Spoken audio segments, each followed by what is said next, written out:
Sakuga, the term that has wiggled its way into mainstream anime discourse, and the term a bunch of weirdly condescending anime fans seem to be obsessed with. Literally speaking, the word translates to drawing, meaning every frame of every animated show is, technically speaking, Sakuga. However, will focus on the more westernized definition of the word, and in that context, it means movement or actual 2D animation. The term is of significance as the average fan's interest in it has been on a steady climb this decade. It's also the reason why this channel gets more than 100 views per video, so let's talk about Sakuga. Not about a specific show or a style, but all of it. Just when you thought YouTube content couldn't get any more boring, here I am. Make sure to subscribe. Animation is movement, that's the one-word definition. No matter how pretty a still frame looks, it's not animated. So then, is movement the only valid metric? Should an ideal anime episode move constantly? Not exactly, and that's what makes the medium of anime so special. Stills and limited animation are a part of the art form. Over the years, anime has found several ways of conveying movement, in some cases without any actual motion. Under relatively healthy production conditions, a still frame can look eye-catching through the level of art and the complexity and density of the composition. This video, however, is about movement. That's right, back to the original topic.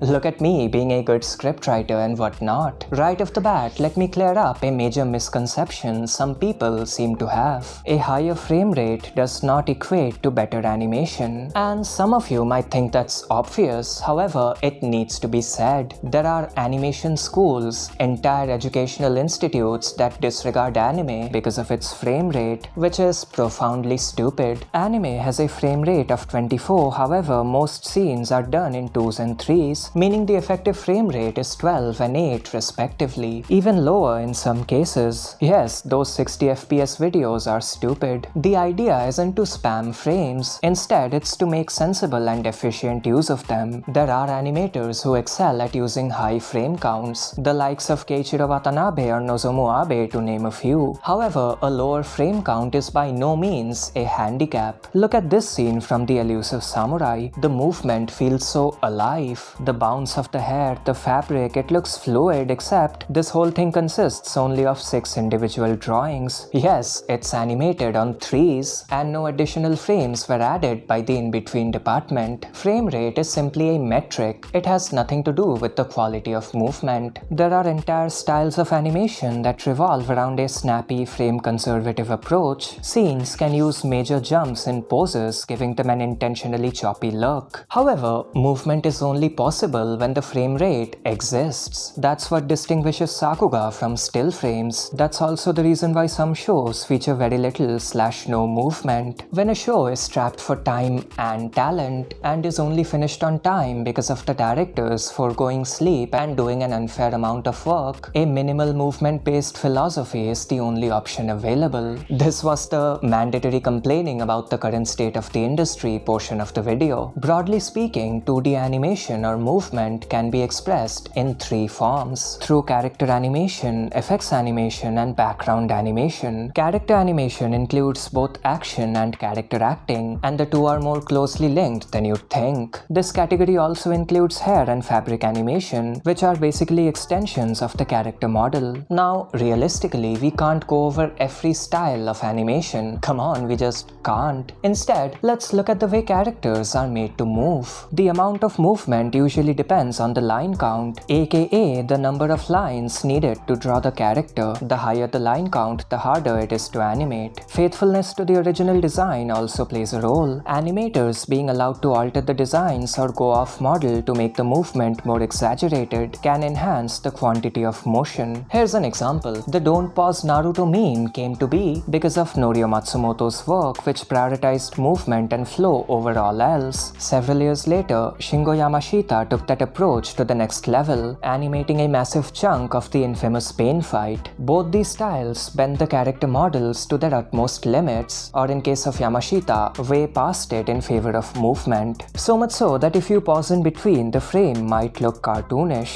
But here's the all-important question. Why on God's green earth would you pause an anime? It's meant to be viewed in motion for the 1000th time. Don't pause anime. On the flip side, a scene can maintain a strong strong, consistent amount of volume. This is particularly evident in character acting or grounded action scenes. It involves anatomically accurate, consistent proportions and realistic weight distribution. When done right, it can look uncanny and is often mistaken for CGI. Look at this unbelievably consistent scene drawn by Toshiyuki Inoue. That's not CG. The visual approach taken by a show usually depends on the context. A show like Vinland Saga will have designs and movement philosophies fundamentally different from a show like, say, Bocchi the Rock. One is a show about a character putting their past behind them, accepting the world for what it is, and forging a new way of life. The other is Vinland Saga. Artists can and often do have their own individual styles. Look at these two frames from identical scenes drawn by two different artists, Hironori Tanaka and Takuya Ninuma. Or look at the way Sota Yamazaki draws a character and compare that to the way Sota Yamazaki draws a character. Then look at the way Sota Yamazaki draws a character, and finally to the way Sota Yamazaki draws a character. Long story short, there is no correct way of drawing or animating a character. It depends on a long list of factors, including but not limited to the context, artists involved, and the design philosophies. The term character isn't limited to humans. Humanoid creatures, animals such as horses, monsters, dragons, and more fall into this category. And out of that group, humans are probably the easiest to draw, generally speaking. You might have heard the saying that horses are notoriously difficult to animate, and that's true. The unorthodox anatomy makes them tricky, so much so that horse animation is its own specialized genre that needs a specific skill set. On a completely unrelated note, what's up, JoJo fans? Excited for part 7? Creatures like dragons usually have a large line count and a unique anatomy, which makes the process of animating them so time-consuming. That's also the reason why they are often animated using CGI. Next up, we have effects animation, and it's exactly what it sounds like. Fire, water, lightning, smoke, explosions, beam, debris, abstract energy, all of it counts, and generally speaking, it's the least time-consuming of the three broad groups of animation. That's why shows that can't produce character or background animation can still pull through with some amount of effects work, although the time required differs on a case-by-case basis. If I had to guess, I'd say Satoshi Sakai is probably one of those animators who can draw effects like they're nothing. Just look at his output, even on struggling productions like AOT Season 4. Usually, effects animation isn't realistic. Exaggerated shapes and drawings are quite common. Just look at this explosion that's literally just liquid animation colored orange, or Hayato Kurosaki's pillow smoke. Effects can be complicated. Animators like Takumitsu Nakohara or Nozomu Abe tend to draw a disgustingly large number of effect layers. Their works are so insane it feels wrong to watch. Realistic effects can of course exist, and they usually look a bit uncanny. Action scenes almost always contain complementary effects. Wind makes attacks feel more heavy. Kutsuna lightning, while not making any sense, looks incredibly cool. You get the idea. Effects animation is its own specialized art form, and some artists tend to focus on drawing effects over everything else. And finally, we have background animation, the most time-consuming out of the three groups. Again, it's self-explanatory. Background animation is a form of animation wherein the animator draws a part of or the entire background frame by frame. The amount of spatial awareness and perspective knowledge needed to pull something like that off is mind-blowing. Background animation is somewhat rare. Usually, background movement is conveyed using background illustrations that move in two dimensions, left to right or up to down, or a combination of the two. Simple zooms are possible as well. Background animation takes place in three dimensions and conveys an unparalleled sense of volume and space, although in some cases, layered background movement can be used as a substitute. Look how three-dimensional this shot from Kaiju 8 looks. You'd think the background was animated or 3D, except it's not. It's one illustration divided into layers, and each layer is moving differently relative to the camera. It's a neat trick, but background animation is still the most optimal, albeit time-consuming way of animating three-dimensional background movement. The usual approach taken by an animator involves breaking a background down into geometric shapes, and just to reiterate, it requires an insane amount of spatial awareness.